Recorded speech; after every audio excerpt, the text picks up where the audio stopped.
right now on 5 on your side at 10. We begin at 10 with breaking news tonight. Let's go ahead and get a live look for you at the San Musial Veterans Memorial Bridge. It is completely shut down at this hour in both directions. That's because of a nearby warehouse fire. And within just the last hour, we learned it could remain closed for the next 2 days. Thank you for joining us at 10. I'm Brent Solomon. Mike and Kelly have the night off. That fire has been burning for several hours now. 5 on your side's Annie Krall joins us live with the threat the fire is posing to the bridge. And Annie, we all know this is a pretty crucial link between Missouri and Illinois. Brent, that's an understatement. I'm out here right now on Cass Avenue, not far from Broadway. And in fact, you can probably, if I wish you could have smell-o-vision, the smoke is pretty overbearing right now. I spoke with St. Louis Metro police officers just a few minutes ago, asking them what is that smell. And we just learned it seems to be that there's a warehouse that's been vacant and there were cork inside the walls, and that's probably what one of the smells is. I'm actually going to step out of the way so you can see the smoke that's still burning by the San Musial Bridge. We heard that fire crews were out by around 1 o'clock this afternoon with that vacant warehouse burning. It's still smoldering, which is where that smoke is coming from. And they also have asked everyone to stay away from the San Musial Bridge because with I-70, those lanes in both directions have to be closed across the Mississippi River because of St. Louis City Fire Department's directions. Drivers can consider using the Chain of Rocks Bridge, McKinley Bridge, MLK Bridge, and other options. We will continue to keep you updated as well over the next couple days because some of those officers and first responders said it could take a while as that building keeps smoldering until this evening and even into tomorrow morning. Reporting live at the riverfront, Annie Krall, 5 on your side. Thank you for that breaking update. New tonight, drug overdose deaths are down in Missouri for the first time since 2019. This is a huge milestone researchers attribute to several different measures. 5 on your side's Laura Bachewski talked with people doing the work to help here. And Laura, we should probably point out that the fight is far from over. Yeah, Brent, while this is good news that a lot of the things outreach workers are doing to help people struggling with addiction, it's working. All that's working, but there are still people in our community that are disproportionately affected.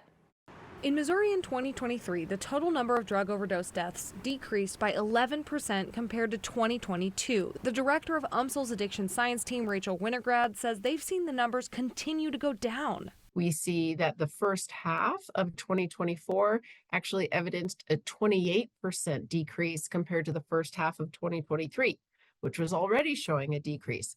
So again, this means that perhaps things are starting to turn around, even though we certainly don't know that for sure. While the St. Louis area is still the epicenter of Missouri's overdose crisis, it also experienced a 14% decrease in overdose deaths last year. There are several things Winograd says could be contributing to the decrease, like investments in treatment and recovery services, drug supply shifts, and greater access to naloxone, the opiate overdose antidote. Our teams prioritize distribution to folks who are most likely to witness an overdose, which honestly are fellow people who use drugs. So getting naloxone into the hands of people who are most likely to really be there at the scene when it happens is really important. Pamela Paul with Faith, Hope, and Love Worship Center is one of those outreach workers who has seen how much of a difference naloxone makes. This isn't condoning drug use, but it's helping to extend people's lives while they're able to make a healthy decision about what their recovery path will look like. Paul says they still have more work to do. Data shows Black men are 3 times more likely to die because of an overdose than white men. She's focused on getting naloxone into the hands of more people. So I do a lot of that, reaching out to these businesses and things, getting them to put a sign in their window that says naloxone here. Naloxone is available for free at the St. Louis Health Department and many other places like churches and libraries. Laura, thank you for that report. Let's go ahead and give you a live look now over downtown St. Louis. We're finally seeing those colder temperatures, and guess what? It's only getting colder. Chief Meteorologist Scott Cotto now with a look at how the rest of the week is shaping up. Well, Wednesday morning, in 24 hours from now, we'll be talking about that higher potential for the frost and freeze, especially for areas west and southwest of St. Louis are normally colder spots. That's where the temperatures may actually drop into the upper 20s by Wednesday morning. We're good for the overnight hours tonight, but we will need to cover those sensitive plants as we head into tomorrow night. So for early Wednesday morning, north, west, down to the south of St. Louis. This is where you're most likely to see either temperatures at or below freezing, or also a frost, or some combination of the two. Don't have to worry about that tonight. We do have some clouds rolling in. Berkeley's at 54, Alton's 52. It is, though, down to 43 degrees in Washington, Missouri, as well as Millstep. Tomorrow morning out the door, kiddos going to the bus stop. We're talking wind chills in the low to mid 40s and temperatures in the mid 40s. Probably some clouds still around early tomorrow morning as they're rolling in right now. We'll talk about the potential for rain over the next 7 days and more on what you can do to maybe extend your growing season in a few minutes, Brent. All right, Scott, we'll see you then. It's been 5 days now since Hurricane Milton made landfall, devastating the South. But businesses in our area want to help those who are still recovering from Hurricane Helene, which hit just 2 weeks earlier. Now they're calling on the St. Louis area to get behind them as they make the 11-hour trek to Georgia. Inside these O'Fallon, Missouri buildings, you'll see coaches building young people to excel in basketball and boxing. Now, Resilient Boxing and 3D Vision Basketball are joining forces for a different mission. St. Louis, we need your help. They're loading up this semi donated by Porter Transit in O'Fallon to send supplies to the storm-ravaged town of Augusta, Georgia. Disinfectant wipes, we've got diapers here. We got toiletry. All these bags have clothes, brand new clothing in there. People are donating supplies after learning of their mission. They really need chainsaws down there because some people can't even get out of their house because they're blocked in by trees. He would know. He and O'Fallon businessman Brock Travis just got back from Georgia, helping people right after Hurricane Helene hit. My heart just ached for them. It looked like someone took trees and just cut all these houses in half. It's why they knew they had to go back, and they're doing it without hesitation. It takes money, it takes taking off work, it takes all that, and this is something it's a mission trip in our own country. The companies are accepting paper towels, trash bags, baby and pet food, you name it. The goal is to fill this truck so there isn't room left. I think our country needs more love, and if it takes a hurricane to bring people together, then so be it. You can drop off supplies through Friday afternoon at the businesses you just saw or at Gateway Christian Church in West County. For locations and hours, visit this story in the As Seen on TV section of KSDK.com. Developing tonight, a man is behind bars accused of killing a man walking his dog in a hit and run. And of course, you see the photo of the suspect right now. Police say Alonzo Johnson hit Rick Alsept and his dog Chloe on Waterford Drive Saturday morning and then kept going. Investigators credit surveillance video and the community's help for leading to Johnson's arrest. It seems like he was well known in his neighborhood. So being that this happened in a neighborhood on a city street, it's concerning. Johnson is being held on a $50,000 bond. We have a link to a GoFundMe page for the victim in the As Seen on TV section of KSDK.com. St. Louis Public Schools announcing today some bus routes in the district are now suspended after several buses didn't meet safety standards. New tonight, our Annie Krall heard from concerned parents in the latest chapter of the district's ongoing transportation saga. On Monday, we caught up with Sammy Harris, the father of a second grader at Hamilton Elementary School, almost 2 months after the first day of school when his son was one of 6,200 children being picked up by a St. Louis Public School District private van vendor. Having a kid in the car with somebody that's underage, no. I don't like that. Now, Harris has driven his son to and from school every morning and afternoon since the third day of school. Haven't got no sense because when he dropped him off, he said if nobody be there in 5 minutes, he's going to take it to the police station. SLPS announcing over the weekend it was stopping all routes from one of its vendors, a decision after, quote, a thorough review that uncovered several instances of non-compliance with our contractual obligations and safety standards. This means even more families are now feeling the impact of transportation issues with the district. Over the weekend, parents were notified and alternatives were arranged so students could get to school. Kids can't just walk to school, down the street to the school without worrying about something going on. So it's stressful by him being 7, and I got to get him back to school every day. Annie Crawl, 5 on your side. Now, SLPS has announced a new Assistant Director of Transportation, Leviticus McNeil. His first order of business will be to review all vendor compliance contracts and regulations over the next 15 days. A public report is expected to come out on November 1st. Well, a massive PR and marketing firm is leaving downtown St. Louis after 70 years. Fleischman Hilliard is moving from its offices on Pine and North Broadway to Clayton. A spokesperson says the new location provides a more flexible office environment. Greater St. Louis Inc. is now calling for the city to use RAM settlement money to stop businesses from leaving. A push to the polls, pushing back. It makes me angry that it can disenfranchise people. The issues absentee voters are facing. The tourist attraction hiding just under the surface. Oh my goodness, that's big. The once-in-a-lifetime opportunity returning to Perry County. It's been about 7 months since we dropped below 40 degrees in St. Louis. That changes tomorrow night. And for some of us, the growing season may end with a freeze. The weather impact forecast in just 7 minutes. This past Sunday, we lost a longtime member of the 5 on Your Side family. Ray Hoffstetter was first hired as a stagehand in 1948. He retired in 2016. Mike Bush has a look back at Ray's life and career and his impact on St. Louis. Ray Hoffstetter was a son of St. Louis through and through. Born in 1926, Ray's family was already well involved in show business, and Ray would go on to become his family's 4th generation of stagehands. Fast forward to June 1944. Ray graduated from Cleveland High School 4 days after D-Day at the age of 17. I would have been drafted by September on my 18th birthday. The only way you could almost ensure yourself of getting in the force that you wanted to was to enlist. And when I got out of the Navy, I didn't know exactly what to do. So Ray joined the Stagehands Union Local 6. The business agent said, "Do you know the difference between a chair and an easel?" And I said, yeah. Well, he says, "Go down to the television station and Sunday at 4 o'clock. Everything was live, of course, on a Sunday.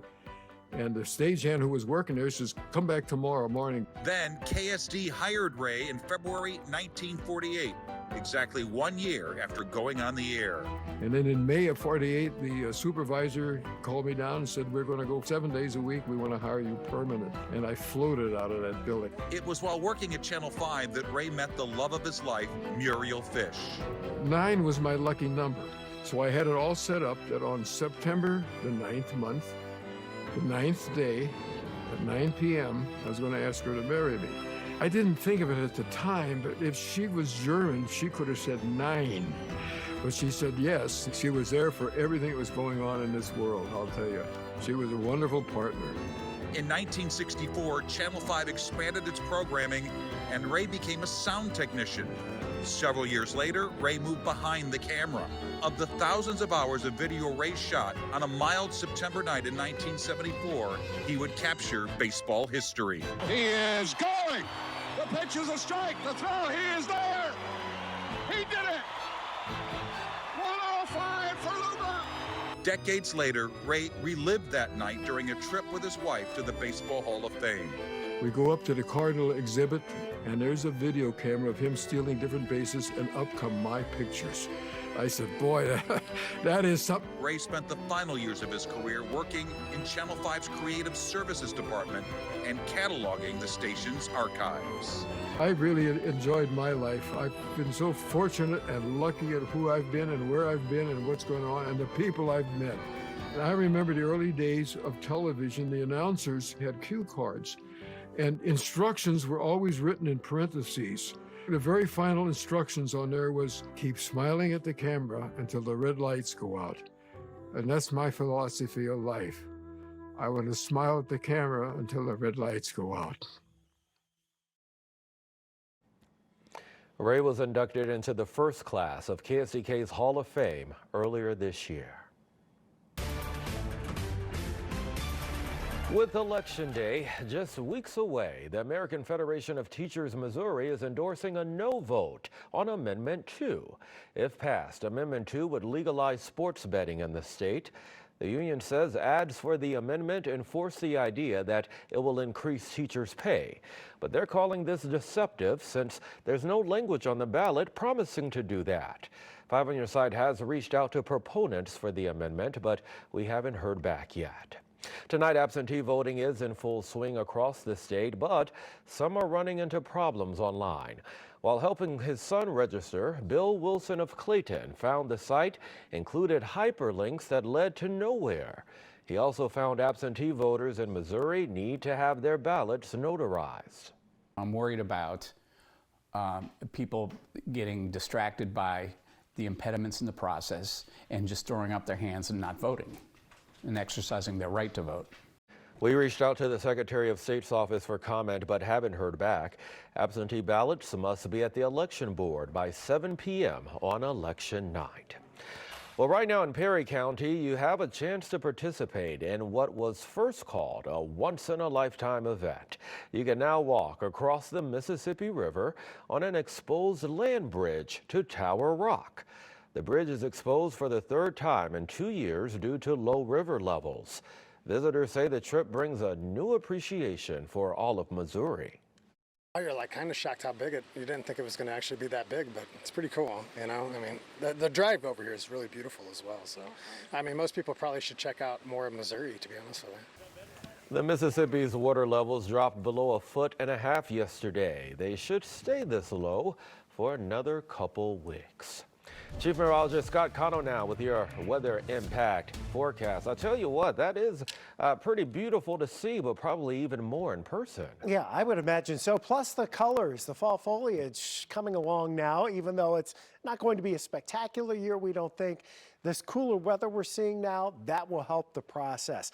We have the early morning hours on Wednesday for our potential of frost and even a freeze for some of us, especially southwest of St. Louis. So we're going to be covering our plants if you want to keep that growing season going. Here's a look at what we're thinking temperatures will look like Wednesday morning around 7 o'clock in the metro area, mostly in the mid-30s around metro proper. But as you go out to the west and southwest of St. Louis, even in western parts of the metro area, there'll be some spots right around freezing. And then as we head down 44 here, you get into Crawford, Washington County, Rolla, down towards Salem, back over towards Ironton, Farmington.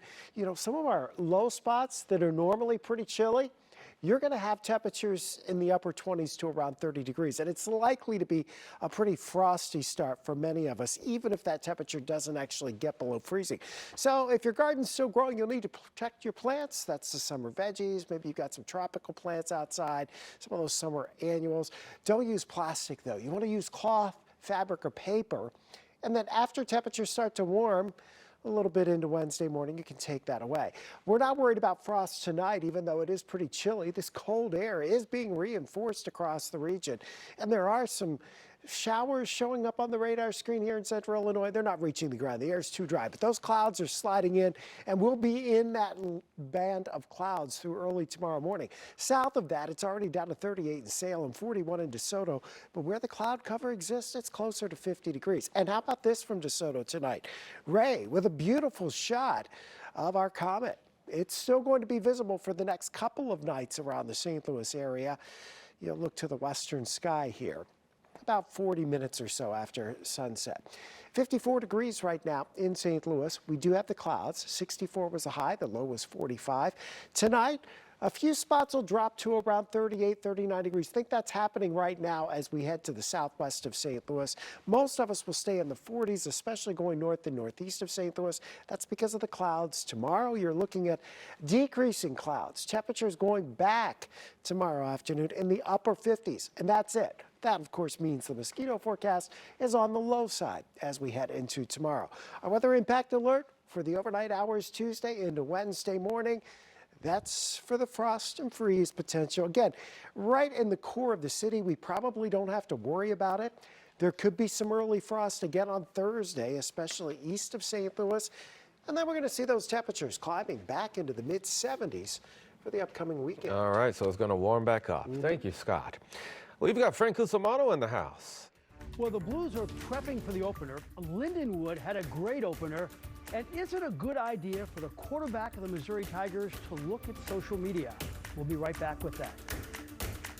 Today in St. Louis is weather plus traffic. Let's check your weather impact forecast this morning. 7 miles an hour on the bridge, so we need to talk about solutions. Anthony Slaughter and Paul Cook have you covered. Out the door, on the roads. I've got my eyes on a system that's moving into the St. Louis metro. Expect some delays if you're heading past the downtown bridges. I'll tell you what weather to expect and when it will arrive. And I'll show you how that will impact your drive.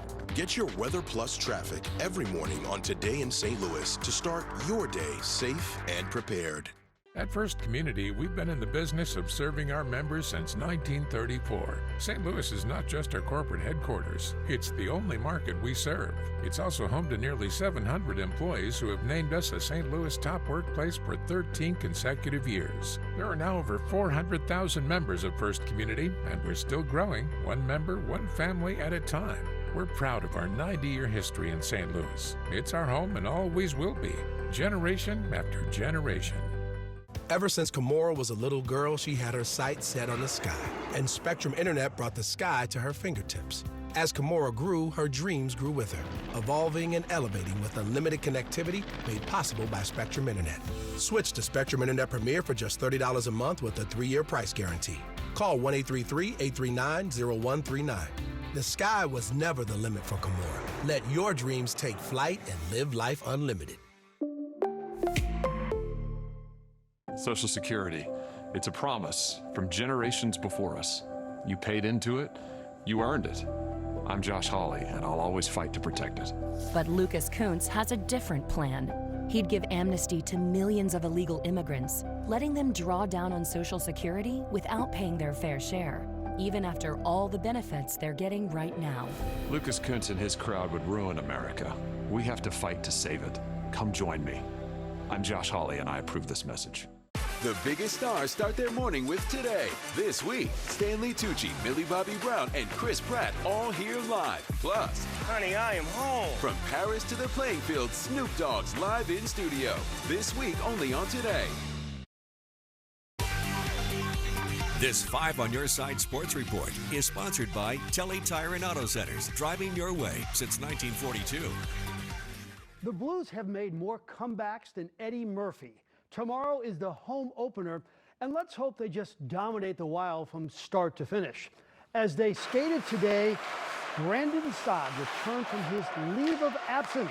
His wife gave birth last week to play on the top line with Jake Neighbors and Robert Thomas. His speed and scoring will be welcome. The team produced 2 comeback wins out west. Now they need to work on starting out faster. It's important for us to continue to battle. We're treating games, like they're coming down the stretch already. You can just see it coming with the Central Division, how tight it's going to be. All the teams are competitive, and you need all the points you can get. So that starts obviously game 1 through 3 on the road there, and moving forward, every point's important. The Blues are not the only team off to a good start. Lindenwood University stunned 9th-ranked Wisconsin on Friday night.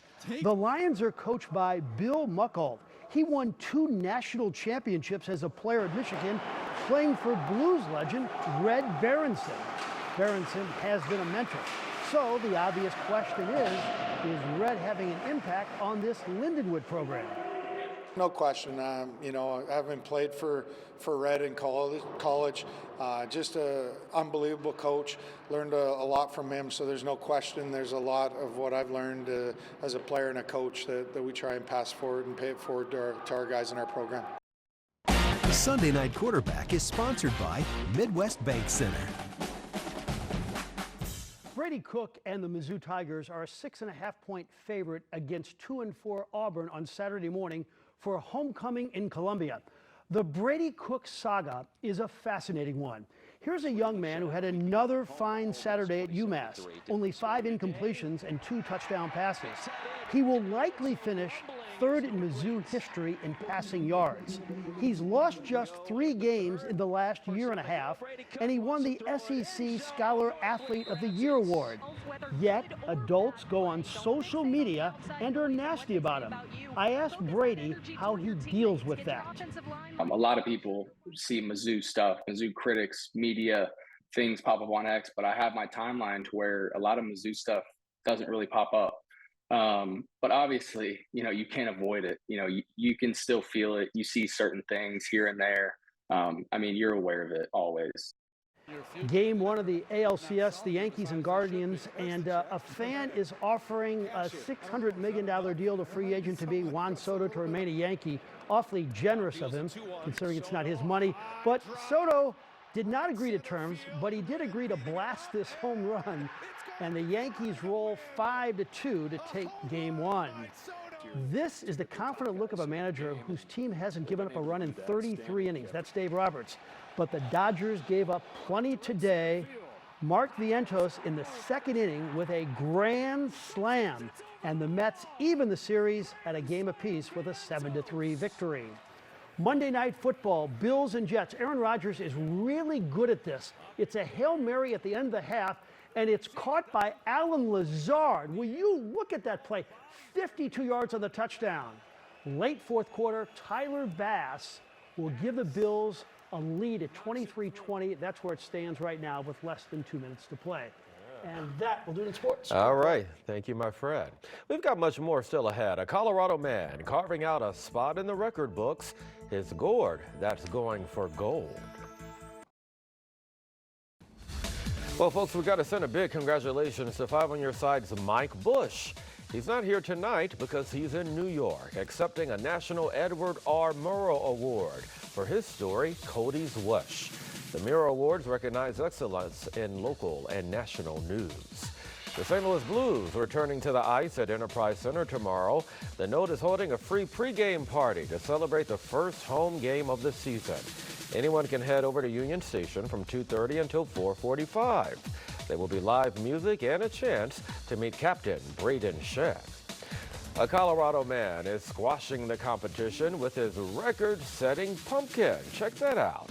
Brad Blesso grew this giant pumpkin weighing in at over 2,000 pounds. It's the largest pumpkin ever grown in the state. He hopes to break the U.S. record and grow one over 2,700 pounds next year. It's not a pie pumpkin, though. So No. Make pie out of it. No pie from that. And you have a little frost on the pumpkin here as we go into Wednesday morning and maybe again on Thursday morning. Temperatures, though, after that will start to moderate. And if you can get your garden and, maybe you got some tomato plants, pepper plants you want to hang on to, if you can get them past the next couple of nights here, especially tomorrow night and Wednesday night, we're in good shape. All right, we'll be good to go. You got me thinking about Thanksgiving dinner with pumpkin pie as the dessert. That's all of our time, my friends. Remember that we're always streaming on 5+. Have a good one.